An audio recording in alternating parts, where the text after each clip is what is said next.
প্ৰিয় দৰ্শকসকল, এই ভাইটিটোৱে কাষ্টমাৰ আদৰাৰ এটা সুন্দৰ কলা কৰি আছো এবাৰ কৈ দিয়াচোন। মাইনা চাপি আহা কাষলে চাপি আহা থেৰুগেও কৈ নাথাকিবা। এই আমাৰ চলি আছে আমাৰ সমাজতন্ত্ৰ বিভাগ। চাপি আহা মাত্ৰ কেইটামান বস্তু বাকী। এটা মানে এতিয়া ভাইৰেল হৈ আছে, তাকে অকমান ক'ব কৈছো। মাই না আহা না চোৱা না কাভি খুশি কাভি কম অনলাইন से भी कम কাভি খুশি কাভি কম অনলাইন से भी कम মাই না চোৱা না এয়া আমাৰ চলি আছে বজাৰ। এয়া সুন্দৰ, ধন্যবাদ। তোমালোকক এওঁ কাষ্টমাৰ গোটাই দিছে কিজানি ন? এনেকুৱা এজন যদি প্ৰত্যেক গান অকমান গান বিহু এটা গাই গান বগী বগী ছোৱালীয়ে গাইছো। অ বগী বগী ছোৱালী পাবলৈ মহিমা যাবলৈ মন যায় বান্ধ নাগালেণ্ড কহিমা ঘামত তিতা কঁকাল দিয়ে কৰে সি আমনি চকু পৰিলে হয় মন খেলি মেলি অ তায়া কৰিনে অ তায়া জ্বলিনে পাহাৰৰ ডালিমি এনে লাগে তাইকে পাতিমে বিয়াখনি বগী বগী ছোৱালী পাবলৈ মহিমা যাবলৈ মন যায় বান্ধ নাগালেণ্ড কহিমা। নমস্কাৰ, মোৰ নাম নয়নজ্যোতি ভূঞা, ঘৰ চাৰিং দুৱাৰাপাৰ, এই ওচৰ শিৱসাগৰ। হেমনাথ শৰ্মা মহাবিদ্যালয়ৰ ছাত্ৰ। যথেষ্ট প্ৰতিভা আছে, প্ৰতিভা যিমান আছে, প্ৰতিভা যেনেকে বাঢ়ি গৈছে পেটটো সমানে বাঢ়ি গৈছে। ভাল লাগে। তোমালোক এই কলেজৰে ছাত্ৰী, গামোচা কিনি আনিছা নে ঘৰত বোৱা? নিজে ঘৰত বোৱা নে ওচৰৰ পৰা সংগ্ৰহ? ওচৰৰ পৰা সংগ্ৰহ মায়ে বনাইছে, মায়ে তাঁতত বোৱা। সুন্দৰ, ভাল লাগিছে। মুড়ি চুৰিবোৰ নিজে ভজা নে বেলেগৰ পৰা কিনি অনা? নিজে বনোৱা। নিজে বনোৱা। তুমি কি? মই নগা টেঙা আনিছিলো বিক্ৰী হ'ল। ইয়াত ঘৰত বোৱা কোন কেইখন আছে আৰু কিনি অনা কোন কেইখন? গোটেইখিনি ঘৰত বোৱাই। চব ঘৰত বোৱা। নিজে বোৱা নে মায়ে বোৱা? নিজে বোৱা আছে। ঘৰত বনোৱা নে কিনি অনা? সঁচা কথা কোৱা। ঘৰত বনাইছো, নিজে বনাইছো। সঁচাকে কৈছো।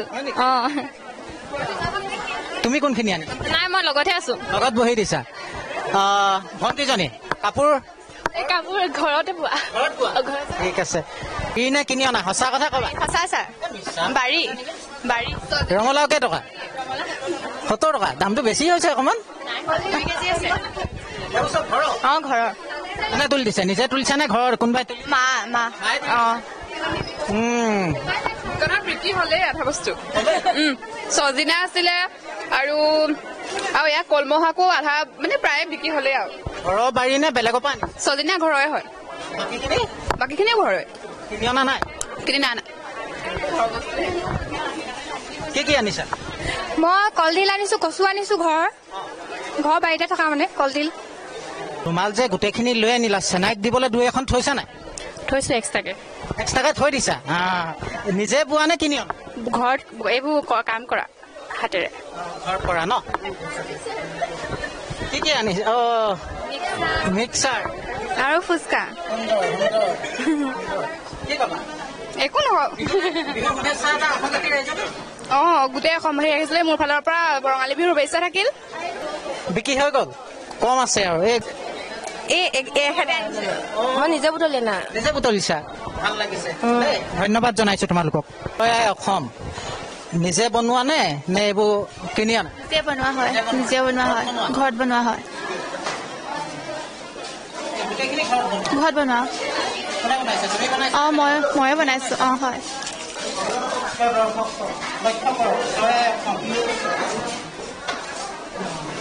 আৰু কি কৰা তুমি? আৰু কি কৰা এনেকুৱা ধৰণৰ এইখিনি প্ৰস্তুত কৰা? আৰু বনোৱা হৈছে, এয়া সূতাৰে বনোৱা হৈছে। ভাল লাগিছে। পাঠ্যপুথি শিক্ষাৰ লগতে যে এইখিনি ক্ষেত্ৰতো তোমালোকে নিজক জড়িত ৰাখিছা, কি কবা? বিহুলৈ মাজত মাত্ৰ 2টা দিন বাকী, কি কবা? চবলৈ বিহুলৈ শুভেচ্ছা থাকিল। ধন্যবাদ। এইখিনি তুমি আনিছা? হয়, মই আনিছো। নিজে ঘৰত বনাইছো। তোমাৰ ঘৰ ক'ত? মোৰ ঘৰ জাজি চাওদাং গাঁও।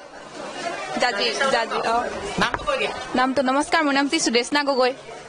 প্ৰিয় দৰ্শকসকল, এয়া চাওক জাজি চাওদাং গাঁৱৰ জীয়াৰী জাজি হেমনাথ শৰ্মা মহাবিদ্যালয়ৰ ছাত্ৰী আপোনালোকক যদি এনেকুৱা ধৰণৰ কিবা প্ৰয়োজন হয় আপোনালোকে জাজি চাওদাং গাঁৱৰ এই ভণ্টিজনীৰ লগত যোগাযোগ কৰিব পাৰে তোমাৰ ফোন নাম্বাৰটো কৈ দিয়া 60048726 জাজি নামটো আকৌ এবাৰ কৈ দিয়া সুদেশনা গগৈ প্ৰিয় দৰ্শকসকল পুনৰ কৈছো এনেধৰণৰ কিবা যদি আপোনালোকক প্ৰয়োজন হয় চাওদাং গাঁৱৰ এই ভণ্টিজনীৰ লগত যোগাযোগ কৰিব পাৰে তুমি বনাইছা তোমাৰ নামটো কৈ দিয়া আৰু কোন গাঁৱৰ কৈ দিয়া মোৰ নামটো স্নিগ্ধা বৰবৰা হয় আৰু মই যোৰহাট ডিষ্ট্ৰিক্টৰ হয় ইয়াত পঢ়িবলৈ আহিছোঁ আৰু মই এই সকলো তিয়কৰ হয় হয় তিয়ক পহুচুঙি গাঁও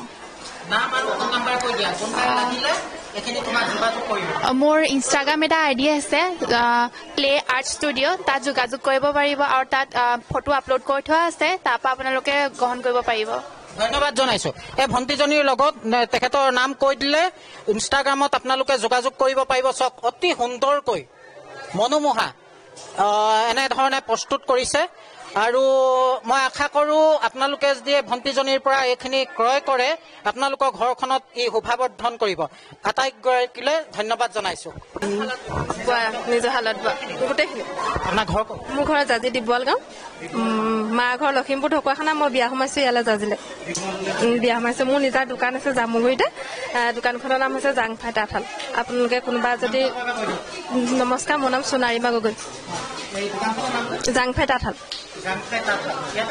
ইয়াতে জামুগুৰিতে আছে জাংফাই প্ৰিয় দৰ্শকসকল জামুগুৰি জাজি জামুগুৰিৰ জাংফাই তাঁতশাল আপোনালোকে এনেধৰণৰ যদি কাপোৰ আপোনালোকক প্ৰয়োজন হয় আপোনালোকে যোগাযোগ কৰিব পাৰে কিমান দিনৰ পৰা আপুনি এনেধৰণে কাপোৰ বছৰ হ'ল দোকান দিয়া 7 বছৰ হ'ল ভাল লাগিছে সুন্দৰ কি ক'বা ভালেই লাগিছে যিহেতু কলেজত এনেকুৱা মানে বাণিজ্য শাখাৰ এটা কোষ কৰিছে মহিলাৰ কোষত ছাত্ৰ ছাত্ৰীবোৰো আগবাঢ়ি যাব পাৰিব প্ৰত্যেক কলেজতে এনেকৈ কৰিব লাগে প্ৰত্যেক বছৰে আৰু লগতে বিহু মেলা কি ক'ব আচলতে পোনপ্ৰথমতে আমাৰ ইয়ালৈ অহাৰ কাৰণে আপোনালোকৰ চেনেলক আমি বিশেষভাৱে ধন্যবাদ জনাইছোঁ আগন্তুক ৰঙালী বিহুৰ শুভেচ্ছা জ্ঞাপন কৰিছোঁ জাজি হেমনাথ শৰ্মা মহাবিদ্যালয়ৰ শিক্ষক শিক্ষয়িত্ৰী ছাত্ৰ ছাত্ৰীসকলৰ সহযোগত আমি 8 দিনীয়াকৈ এটা বিহুৰ কৰ্মশালা অনুষ্ঠিত কৰিছিলোঁ আৰু তাৰ লগে লগে আমি আজি অন্তিম দিনটোত আমি বহাগী মেলা আমাৰ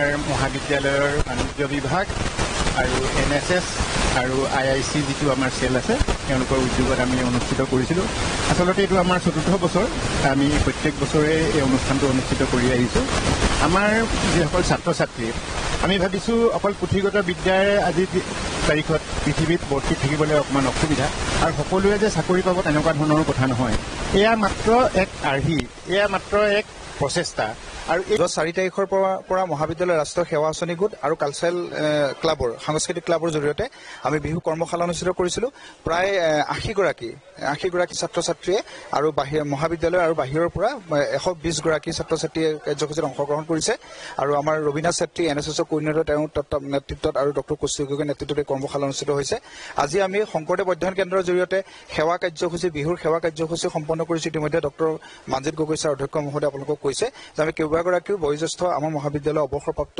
শিক্ষকক আমি আজি বিহুৰ সেৱা জনাইছোঁ এই পৰম্পৰা ৰক্ষা কৰি আহিছোঁ আৰু একেলগে আমি বাণিজ্য মেলা আজি আয়োজন কৰিছোঁ বহাগী মেলা মহাবিদ্যালয়ৰ ইনোভেশ্যন কাউন্সিল ইউনিটৰ তৰফৰ পৰা আৰু আমাৰ মহিলা কোষ আৰু বাণিজ্য বিভাগৰ তৰফৰ পৰা এই আয়োজন কৰিছোঁ শংকৰদেৱ অধ্যয়ন কেন্দ্ৰৰ জৰিয়তে আমি সেৱা অনুষ্ঠান আৰু কিছু সময় আমি ভাবিছোঁ যে অসমীয়া সংস্কৃতি ধৰি ৰখাৰ বাবে সংস্কৃতিক উজ্জীৱিত কৰি ৰখাৰ বাবে আমি শিক্ষক ছাত্ৰ আটাই ডক্টৰ মঞ্জিত গগৈ ছাৰৰ নেতৃত্বত আমি এটা পৰিকল্পনা কৰিছিলোঁ আৰু পৰিকল্পনাটোক আজি 4ৰ্থ বছৰৰ বাবে আমি সাকাৰ ৰূপ দিবলৈ চেষ্টা কৰিছোঁ ইয়াত গুৰি বঠা ধৰি আছে ডক্টৰ ৰাজীৱ গগৈ ডক্টৰ শান্তনা দত্ত এখেতসকলক আমি ধন্যবাদ জনাইছোঁ আমাৰ ছাত্ৰ ছাত্ৰীসকলেও ইয়াত অংশগ্ৰহণ কৰিছে আন্তৰিকতাৰে সহায় সহযোগ কৰিছে আমি ভাবিম যে জাজি জামুগুৰি অঞ্চলতে নহয় আমি সমগ্ৰ অসমলৈ মহাবিদ্যালয়ৰ জৰিয়তে এটা বাৰ্তা প্ৰেৰণ কৰিব খুজিছোঁ যে বিহু আমাৰ বাবে এটি অনুষ্ঠান নহয় মাত্ৰ বিহু আমাৰ জীৱন যাত্ৰাৰ এক পৰিক্ৰমা আৰু ইয়াৰ লগত আমি সদায় সংপৃক্ত হৈ থাকিব লাগে ধন্যবাদ জনাইছোঁ আপুনি বিহু কৰ্মশালাৰ লগত জড়িত আছিল কেনেধৰণে কাৰ্যখিনি সম্পন্ন আমাৰ বিহু কৰ্মশালা আমি কালচাৰেল ক্লাব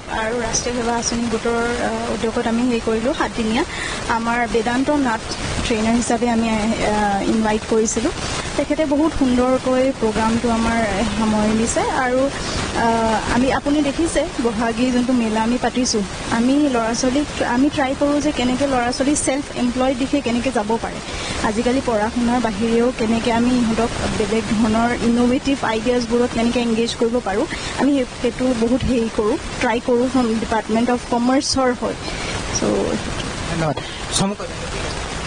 হয় আমাৰ মহাবিদ্যালয়ৰ উদ্যোগত যি বহাগী মেলা আৰু বিহু কৰ্মশালা অনুষ্ঠান অনুষ্ঠিত কৰা হয় প্ৰত্যেক বছৰে এইবাৰো সেই কৰ্মশালা আৰু বিহু বহাগী মেলাৰ যথেষ্ট ভাল আমি ৰেছপন্স পাইছোঁ ছাত্ৰ ছাত্ৰীসকলেও এই যোৱা এসপ্তাহ ধৰি যি কৰ্মশালা অনুষ্ঠিত হৈ আছিলে তাতো আমি প্ৰায় 130জন ছাত্ৰ ছাত্ৰীৰ আমি অংশগ্ৰহণ পাইছোঁ গতিকে আমি ভাবিছোঁ যে আমি যথেষ্ট ফলপ্ৰসূ হৈছোঁ এই ক্ষেত্ৰত আৰু আজি তাতে বহাগী মেলাৰ যিখিনি ল'ৰা ছোৱালীৰ মাজত উৎসাহ উদ্দীপনা আমি দেখিছোঁ তাৰ দ্বাৰা আমি যথেষ্ট আনন্দিত হৈছোঁ আৰু এনেকৈ আমি প্ৰত্যেক বছৰে যাতে বহাগী মেলা এনেদৰে ল'ৰা ছোৱালীৰ মাজত অনুষ্ঠিত কৰি যাব পাৰোঁ তাৰে আমি আশা ৰাখিম ধন্যবাদ ইয়াতে আপোনাৰ পৰিৱেশটো আজি বহুত ভাল লাগিছে অকণমান আমাৰ পঢ়া শুনাৰ পৰা অকণ বেলেগ পৰিৱেশ য'ত আমি দেখা পাইছোঁ আমাৰ মানে ছাত্ৰ ছাত্ৰী নিজে বনোৱা বা নিজেই হাতৰ শিল্পৰে কৰা বস্তুবিলাক আনিছেহি সেইকাৰণে আজি বহুত ভাল লাগিছে প্লাছ এতিয়া আপোনাৰ বহাগৰ আপোনাৰ আগমনত আপোনাৰ যোনটো এতিয়া ইয়াৰ পিছত সামৰণি অনুষ্ঠানত যোনটো এটা পৰিৱেশ হ'ব সেইটোহে চাই বহুত ভাল লাগে আৰু ধন্যবাদ ছাৰ আছে কি ক'ব অনুভৱখিনি কেনেধৰণে ব্যক্ত কৰিব আজি ভাল লাগিছে হয় ভাল লাগিছে আমাৰ এনেকুৱা এটা পৰিৱেশ প্ৰতি বছৰে আজি 3 বছৰে আমাৰ হৈ আহিছে ছাত্ৰীসকল ওলাই আহিছে নিজৰ নিজৰ বিপণী লৈ আৰু আমি আজি এপাহতে মেট্ৰিক পৰীক্ষাৰ ৰিজাল্ট দিছে সকলো উত্তীৰ্ণ শিক্ষাৰ্থীলৈ আমি তেওঁলোকক আমি স্বাগতম জনাইছোঁ আমাৰ মহাবিদ্যালয়লৈ যাতে মহাবিদ্যালয়ত আমি নামভৰ্তিৰ ব্যৱস্থা যিটো ইতিমধ্যে আমি আৰম্ভ কৰিছোঁৱেই গতিকে আমি উত্তীৰ্ণ সকলো ছাত্ৰ ছাত্ৰীলৈ আজি এই ৰঙালী বিহুৰ শুভেচ্ছা জনোৱাৰ লগতে মহাবিদ্যালয়লৈ আমি স্বাগতম জনাইছোঁ ধন্যবাদ জনাইছোঁ বাইদেউ কি ক'ব মই আপোনালোক নিউজ আছামৰ আছাম লাইভ 7ৰ কৰ্মকৰ্তাসকলে মহাত্মা বিদ্যালয়ৰ শংকৰদেৱ অধ্যয়ন কেন্দ্ৰৰ তৰফৰ পৰা শিক্ষা তথ্য বিভাগৰ তৰফৰ পৰা শুভেচ্ছা জনাইছোঁ বিহু উল্লেখ জনাইছোঁ আপোনালোকে নিশ্চয় অৱগত হৈছে যে আমি অলপ আগতেই শংকৰদেৱ অধ্যয়ন কেন্দ্ৰৰ তৰফৰ পৰা আমি বিহুৱান কৃষক এটা মান্যজনক সেৱা কৰাৰ যি অসমীয়া সংস্কৃতিৰ যি পৰম্পৰা সেইটো আমি আমাৰ নতুন প্ৰজন্মৰ ছাত্ৰ ছাত্ৰীসকলৰ মাজত প্ৰচাৰৰ অৰ্থে অনুভৱৰ অৰ্থে আশা ৰাখিছোঁ যাতে আমাৰ এইখিনি এনেধৰণৰ কাৰ্যসূচী যেনেকৈ কৈছে ডক্টৰ মন্টু কুমাৰ বৰাই যে আমাৰ নতুন ছাত্ৰ ছাত্ৰীসকলক আমি কেৱল মাত্ৰ ডিগ্ৰীধাৰী নকৰি আমি কৰ্মমুখী কৰি তুলি আমি আৰ্থিক স্বাৱলম্বিতাৰ দিশত এটা ধাৰণা দিব পাৰোঁ মহাবিদ্যালয়ৰ তৰফে সেই কথাখিনি আমি অনুভৱ কৰি এনেকুৱা ধৰণৰ অনুষ্ঠান পাতিছোঁ ভাল ধন্যবাদ জনাইছোঁ প্ৰিয় দৰ্শকসকল সঁচাকৈ জাজি হেমনাথ শৰ্মা মহাবিদ্যালয়ত ছাত্ৰ ছাত্ৰী আৰু শিক্ষক শিক্ষয়িত্ৰীসকলৰ ঐকান্তিক প্ৰচেষ্টাত যি এক আজি মনোমোহা পৰিৱেশ গঢ়ি তোলা হৈছে ই অতুলনীয় আৰু অন্যান্য বিদ্যালয় মহাবিদ্যালয়ৰ বাবেও ই এক প্ৰেৰণাৰ উৎস আচলতে